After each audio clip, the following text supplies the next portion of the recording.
If you're going to mediation soon or you have clients who are, consider pre-mediation coaching with us at High Conflict Institute. This is a brand new service we're providing, and here's why. Most people are unsure what will happen in mediation and how to prepare for it, especially in a high conflict mediation. Studies show that regardless of the skill level of your mediator, learning a few key conflict resolution skills can increase your success of settling your matter out of court. Our pre-mediation coach will work with you in a 90-minute one-on-one session by Zoom or phone to help you learn to stay calm, to make reasonable proposals, and make decisions that can last. A small investment with significant positive outcomes. Schedule your pre-mediation coaching session on our website at the link below in the show notes or call us at 619-800-2070. If you're a lawyer, mediator, or other professional and want more info, just ask us at highconflictinstitute.com on our contact page, or feel free to provide the coaching link directly to your clients today.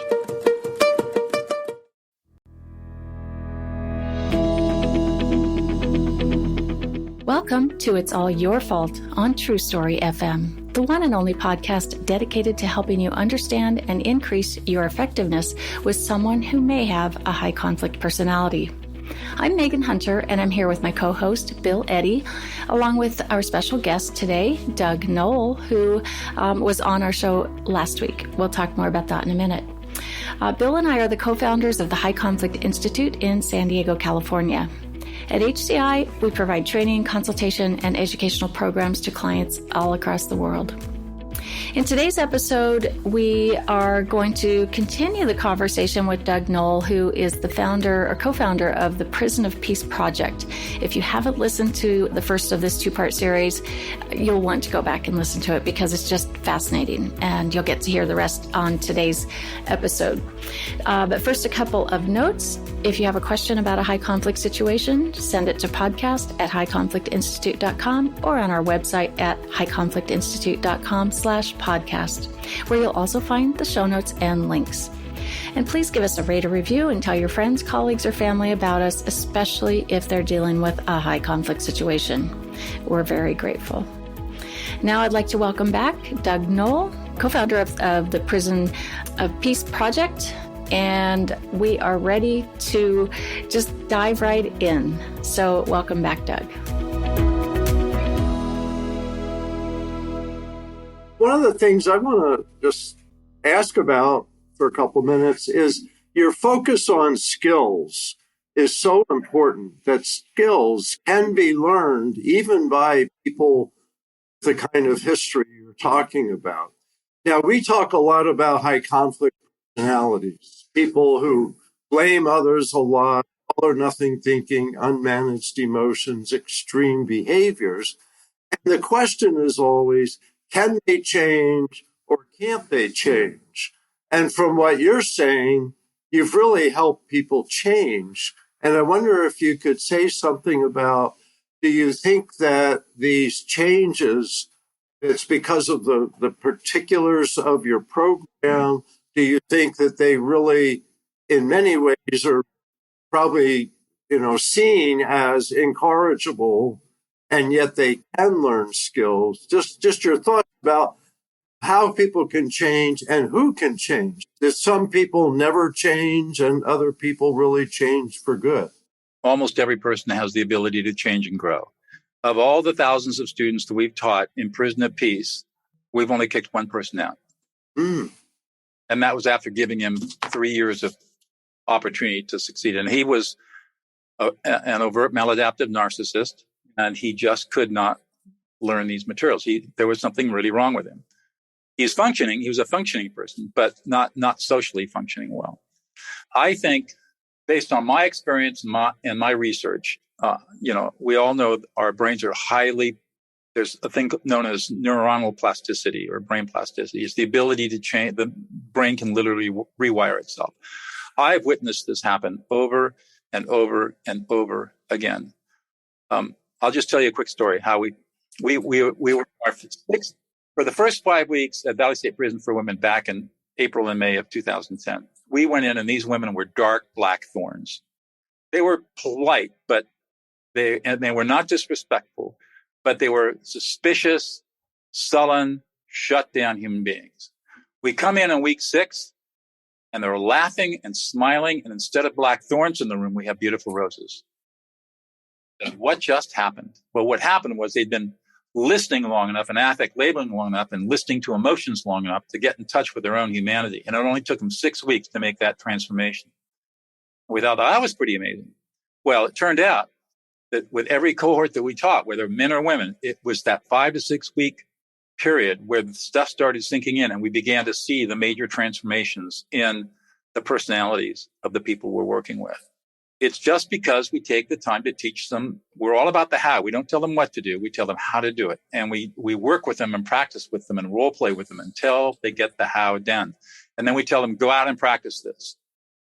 And they're really resistant to practicing because it's very different. But then they do it, and then they grow and they change. And then everybody else around them sees the growth and change. And so, for example, at BSPW, 6 weeks into the program, we had 800 women on the waiting list to take the training. That was over about a quarter of the population of the prison. Wow.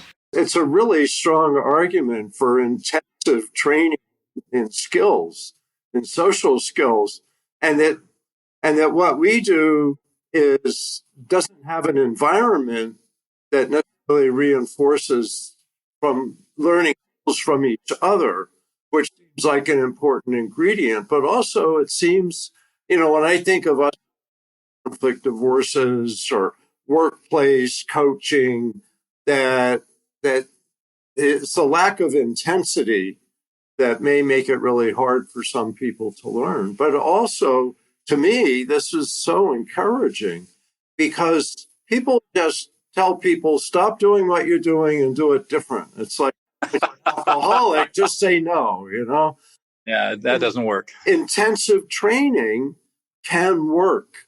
And your program is just so encouraging because it proves that people in the hardest circumstances can learn, and they learn from each other, it sounds. That's right.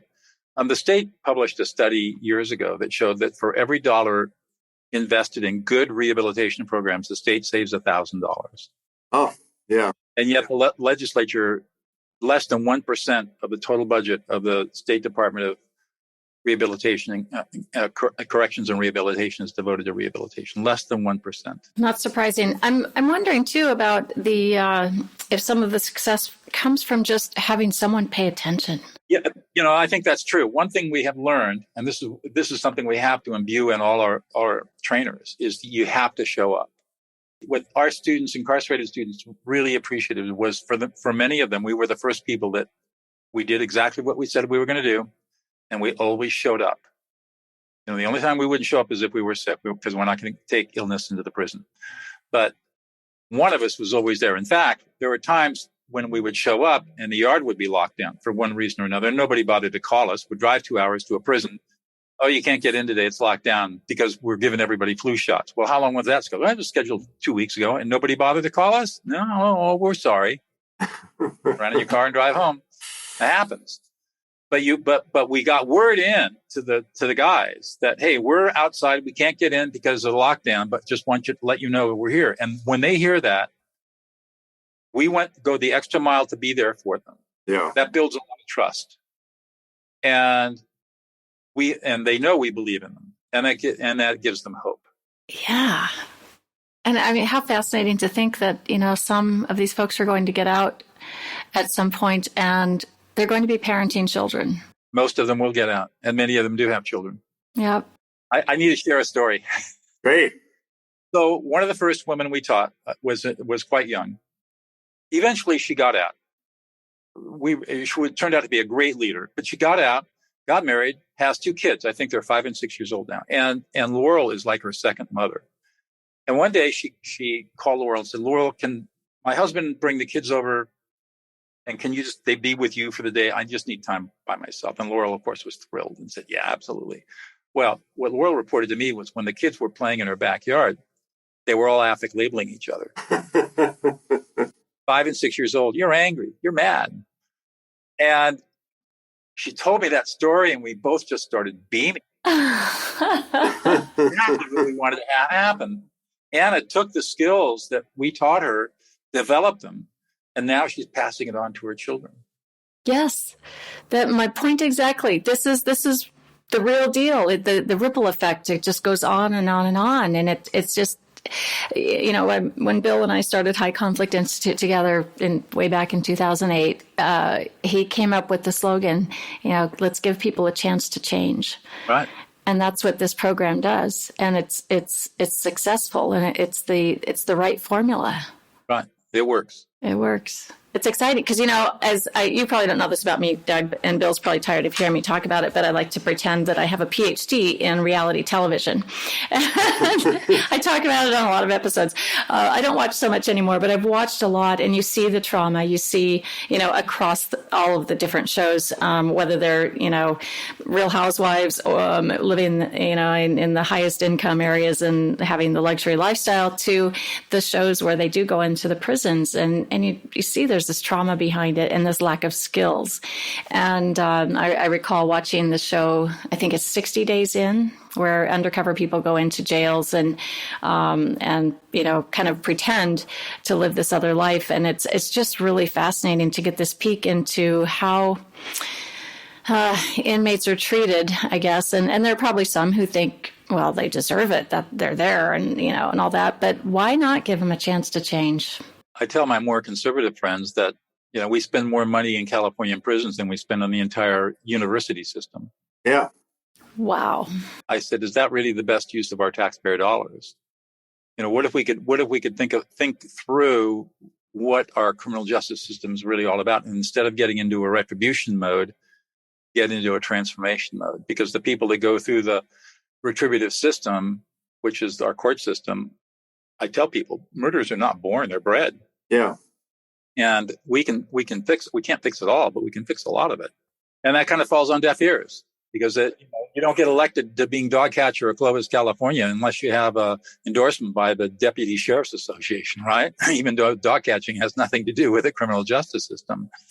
But it's just that politicians get elected on fear and the fear of crime, and lock them up in 3 strikes. And that's the interesting about the region I live in, is it's the birthplace of the 3 strikes laws. And it's also the birthplace of the International Restorative Justice System movement. Both started in Fresno, California. It's kind of like a race, I think, between punishment and transformation, like you're saying. And it's like neck and neck. We know what to do, and what you've done really demonstrates it can be done with the hardest people or the most damaged people. And yet, the media image is all about being tough guys. Well, think about it. I mean, the media, what I've learned, and you guys know this too, is that the media hates peace. They hate peacemaking. It's boring. It's boring. Exactly. Yeah. No, it doesn't increase the checking account at all. That's why there's no reality mediation shows.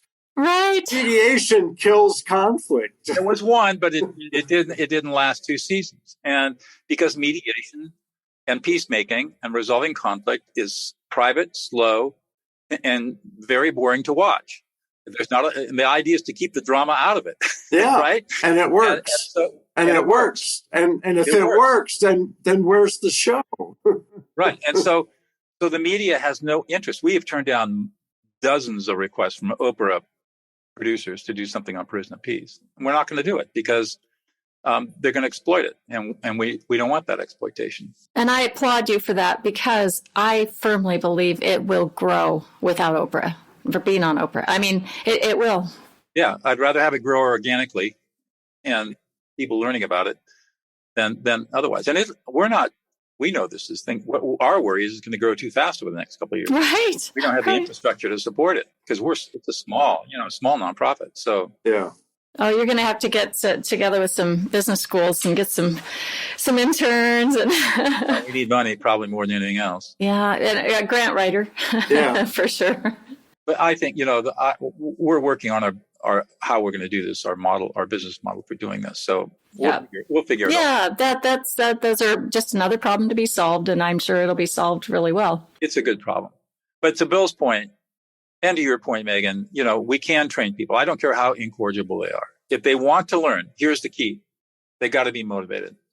Our people self-select into Prison of Peace. They're not forced into it. It's something that they have to do. And when we do our very first orientation, We try to scare them away because we only want the ones who really feel drawn to it, who really, the whole idea of being a peacemaker, something in it grabs them in their hearts, and they're going to stick through it because it's a tough curriculum. We teach at the graduate level.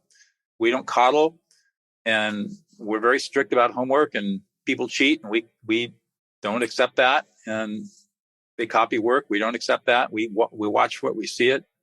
We don't let anything get past us. That's about setting limits and consequences. And accountability. And that's part of what we hear back is thank you for being so strict and accountable. It's the first time in my life anybody has ever held me accountable to anything. Do you use the word consequences at all, or do you stick with accountability? Accountability. You have to be accountable to yourself. I like that. And we're going to hold you to that because there's a ton of homework. I mean, we work their butts off. Yeah. Keep them busy. Well, Bill teaches that skill too, about keeping people busy with tasks and keeping them thinking, right? Yeah, because feeling, if you can drown in your feelings, but if you learn what to do, and if you can acknowledge and give each other. So when we do empathy, attention, and respect, we give empathy for what we see they're feeling. I see your frustration, and I can hear your disappointment. Many years ago, I guess it was. It's been 2 decades. that we ended up in the same place, really, about empathizing with what people are feeling. And that's right. It's different from opening up what they're feeling. We're not, you're so sad, pour your heart out to me, because that's where people drown instead of learning problem-solving skills. Well, we know from all the Lieberman studies, there have been 9 of them now, that when you reflect back what somebody else is feeling, you say something, oh, you're really sad, you're upset, you're frustrated, you're anxious. When we label their emotions, that causes the transformation in the brain. And that's where the power is. And learning how to do that in the right way and learning how to watch for the physiological responses that occur unconsciously and involuntarily is part of the skill of learning how to use these de-escalation techniques. I'm inspired. Yeah. Great. I knew you would be, Bill. As soon as I heard him talk about the prison program, I got excited. So, Doug, what's the most gratifying part of being involved in this and having started it? And I mean, you guys took a hard path. Bill and I took a really hard path as well. And it's funding thing, the whole everything yourselves and just working so hard and so many hours and barely making any money. But what is it inside you that is you see that gratification? Well, it's getting the letters from our students and the thank yous that we get, the gratitude that we get. Yeah. And watching people who have been basically thrown away by society and having them express gratitude at these basic skills and how they have been able to transform their lives and transform the lives of their relationships with their families. And when they get out, become extraordinarily successful people in their communities because they've got skills that nobody else has. Right. And, it's in knowing that we're making a difference.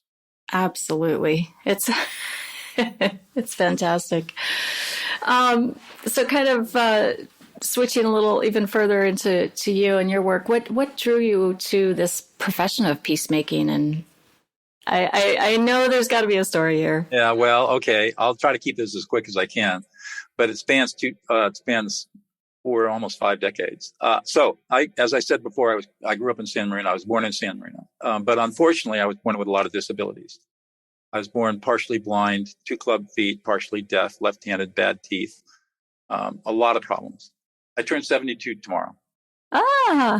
Happy birthday early. Really? Happy birthday. And in those days, my parents didn't know what to do with me, really. So essentially, I developed arrogance to cover up at a very young age. I developed arrogance to cover up all of the wounding that I suffered.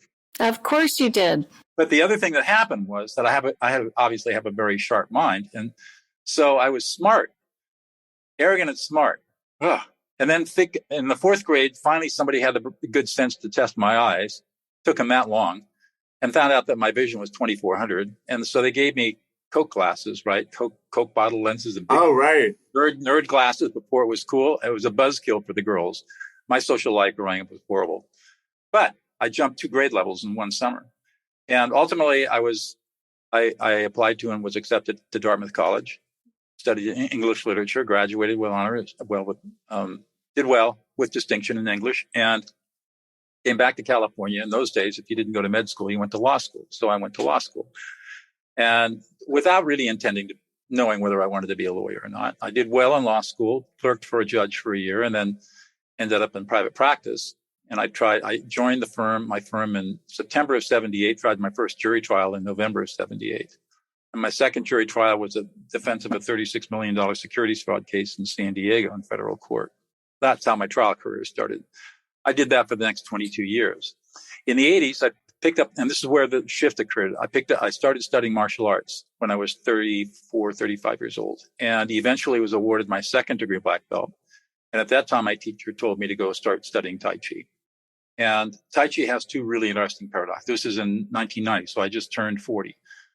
Tai Chi has two really interesting paradoxes. The first is the softer you are, stronger you are.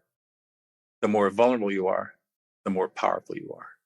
Soft to be strong, vulnerable to be powerful. And this was completely opposite everything that I'd learned about how to survive. You had to be tough and strong and, stoic and push through everything, and life's a struggle. And Tai Chi was completely the opposite.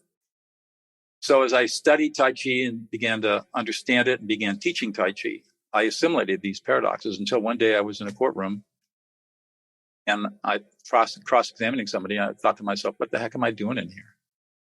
After that trial, I had a vacation planned, a river trip. So with a bunch of friends, we went up to loaded the main salmon, Whitewater River. And I spent the week thinking about how many people I'd really served as a trial over 22 plus years, and concluded that I'd really only served 5 people, and decided that I didn't want to do that. I didn't want to go another 20 or 30 years and serve maybe 15 people. People that really came out of the system better off than going in. So interestingly, when I got back from that vacation, I was driving down out of the mountains to my office, and I heard what turned out to be the one and only public service announcement for a new master's degree in peacemaking and conflict studies being offered at Fresno Pacific University. And to make a very long story short, I enrolled and was accepted. And for 3 years in the late 90s, I was a full-time master's degree student, a 3/4 time law professor, and a full-time trial lawyer. It was just a little bit crazy. And my partners and I began to have discussions about what I was going to do with all of this. And I knew I didn't want to try cases. I said, I'll try cases while I'm studying, but when I'm done with my master's degree, I'm not going to try any more cases. And they hated that because I was the second largest money earner in the firm. So finally, in 2000, in October of 2000, this is October of 2022, 22 years ago, almost, not quite to the date, it was the end of October, the managing partner of the firm, who was my peer, we both graduated from law school the same year, came into my office and said, you're not getting any more paychecks until you stop this peacemaking shit. And I said, oh, is that so? And that was on a Friday. I went home I was married to my first wife at the time, and we kind of talked about it. And I came back in at 8:00 on Monday morning, and I said, I quit. I don't want any more paychecks. Here's my credit cards, my keys, my everything. And that Friday I left $10 million on the table. And on November 1st, started my mediation and peacemaking practice. I did it. And it wasn't like you could flip a switch from a trial lawyer to a peacemaker. It was a huge growth process that I had to go through. And it took a long time to go through that growth process. But and the Prison of Peace Project, I think, was a big part of that. Wow. And I help more people today in a week than I helped in 22 years as a trial lawyer. So that answers the final question. What gives you the greatest satisfaction? I mean, and that's it. You're serving so many people. The meaning of life to me is serving humanity. And I tell people, you don't have to be a Mother Teresa. You don't even have to be a Doug Noll. I mean, people pull me up and say, wow, what a great thing Prison of Peace is. Yeah, it's a good project. It's my legacy. But you don't have to do anything like that. All you have to do is learn how to listen people into existence. And every time you listen to someone into existence, you throw a little pebble into the pond of peace, and it spreads out a ripple. And the more people that are throwing pebbles into that pond of peace, the larger the pond becomes. Yeah. Until eventually we have peace all around us. And so you can make a huge difference and create meaning in your life just by how you behave around people and listing them into existence every single day. I just think it's great that you've taken the skills you've learned along the way to really help so many people. So congratulations. Congratulations. Well, thank you. Well, Doug, this has just been fascinating. Like Bill said, your work is just tremendous. It's fascinating. It's so helpful. And we just want to thank you, for the work that you do to bring hope to people who need it the most, and the ripple effect that it has on society and communities and individuals. And as you mentioned, this will have a ripple effect when inmates who are released can go out and parent their children and teach them these skills. So it's very exciting to me. So thank you again. Thank you.